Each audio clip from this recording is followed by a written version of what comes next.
এখানে প্রশ্ন আছে integration 0 to pi by two 1/1 plus tan x এর পাওয়ার 101 ভ্যালু কত হবে। তো দেখো ধরে নিচ্ছি i ইকুয়াল টু এই ইন্টিগ্রেশনটা অর্থাৎ 0 to pi by two 1/1 plus tan x তার হোল পাওয়ারে 101 dx, এটাকে 1 নম্বর দিচ্ছি। ঠিক আছে, এবার দেখো এখানে এই অঙ্কটা করবার জন্য একটা প্রপার্টি ইউজ করব। প্রপার্টিটা হচ্ছে 0 টু a fx dx এটা সমান হয় 0 to a f of a minus x d x. তো এই ধর্মটা ব্যবহার করে তাহলে এইটাকে আবার লেখা যাবে 0 to pi by two 1/1 plus tan pi by two minus x, এইটার হোল পাওয়ারে 101 dx.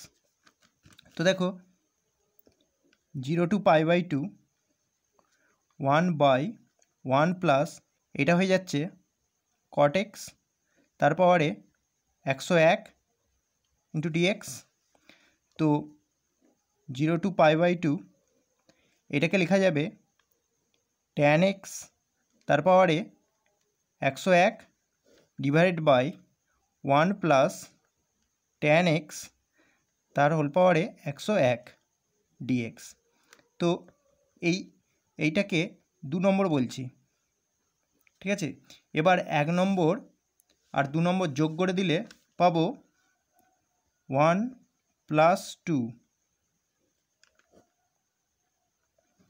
2y equal to 0 to pi by two 1/1 plus tan x তার হোল পাওয়ারে 101 ডিএক্স প্লাস 2 নম্বর থেকে পাচ্ছি 0 টু পাই বাই টু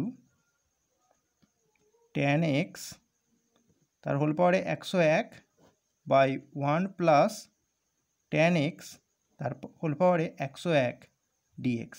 তো এই দুটো যোগ হয়ে গেলে হবে 0 to pi by two 1 plus tan x whole পাওয়ারে 101 divided by 1 plus tan x তার হোল পাওয়ারে 101 ডিএক্স। তো দেখো উপর নিচে এটা কেটে গিয়ে ফাইনালি পড়ে থাকবে 0 to pi by two d x. তো এইটার ইন্টিগ্রেশন হয়ে যাবে x limit 0 to pi by two. তো এখান থেকে আমরা পাবো পাই বাই টু মাইনাস 0 যেটা হয়ে যাচ্ছে পাই বাই টু।